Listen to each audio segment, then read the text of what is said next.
যোদ্ধাদেরকে এগিয়ে যেতে। ঠিক তখনই সেই আম বাগানের একটি আম গাছ নড়ে ওঠে। আমাদের এই পাগলা মলম 1 কোর্স, বেশি না, এখন লাগাবেন, এখনই সেরে যাবে, 100% গ্যারান্টি।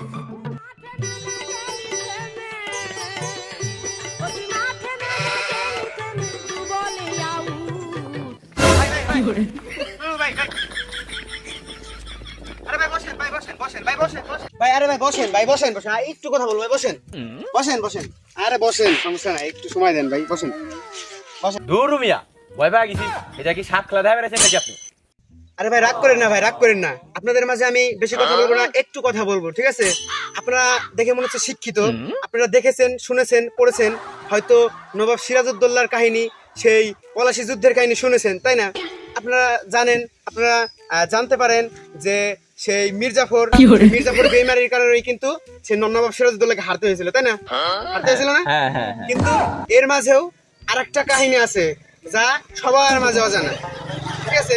তো এই সেটাকে আপনারা শুনবেন?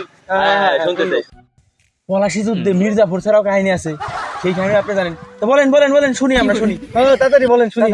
এই কাহিনী আর শুনলে কি হয়? আচ্ছা ঠিক আছে, ধন্যবাদ আপনাদের সবাইকে আমার কথা বলার সুযোগ করে দেওয়ার জন্য।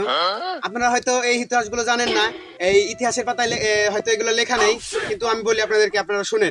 সেই নবাব সিরাজউদ্দৌলার যোদ্ধারা যখন সে ভাগীরথী নদীর তীরে আম বাগানের সেই আম গাছের উপর অবস্থান করতেছিল, ঠিক তখন অপর পাশে ইংরেজরা দুর্বীক্ষণ যন্ত্র দিয়ে সেই আম বাগানের উপর দিয়ে এবং নবাবের সকল পাশেই, সেই রাজ্যের পাশে দেখার চেষ্টা করতেছিল দুর্বীক্ষণ যন্ত্র দিয়ে যে নবাবের যোদ্ধাগুলো কোথায়। ঠিক আছে, কথাগুলো কিন্তু মনোযোগ দিয়ে শুনবেন।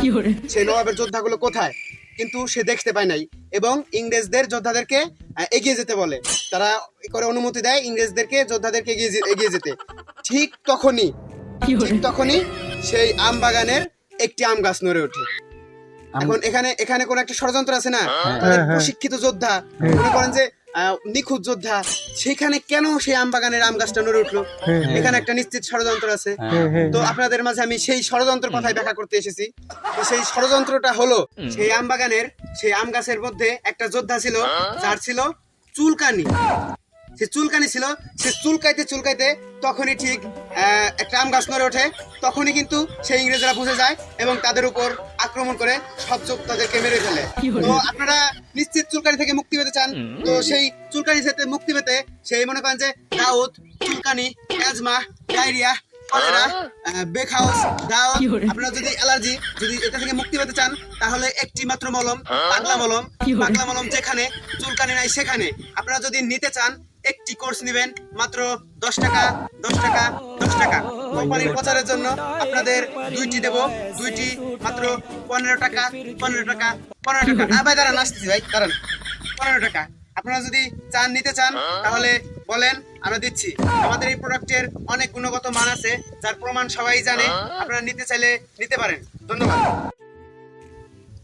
ভাই কি ইতিহাস বললেন নাকি ইতিহাস তৈরি করলেন? কিছু তো বুঝলাম না, সব তো মাথার উপর দিয়ে গেল। আরে ভাই, আমরা কোনো ইতিহাস তৈরি করি না, আমাদের যুগ ধরে বাপদাদারা এই ইতিহাসগুলো তৈরি করে গেছে, সবাই জানে। ঠিক আছে, আপনারা এই মলমটি নেবেন, আমাদের এই পাগলা মলমটি ব্যবহার করবেন। কারণ হলো, আপনাদের হাঁটতে চুলকানি, ঘুমোতে গেলে চুলকানি, খেতে গেলে চুলকানি, বাসে উঠলে চুলকানি, সব জায়গায় চুলকানি, যেদিকে যাবেন সেদিকেই চুলকানি। আমাদের এই পাগলা মলম এখন লাগাবেন, এখনই সেরে যাবে, 100% গ্যারান্টি। আমরা কোনো চাপা বিক্রি করে খাই না ভাই। আমাদের এই পাগলা মলম 1 কোর্স, বেশি না, এখন লাগাবেন, এখনই সেরে যাবে, 100% গ্যারান্টি। আপনারা একটি জায়গায় 2টি নয়, 3টি জায়গায় 4টি নয়, 5টি 7টি, যেগুলো পারেন নিতে পারেন।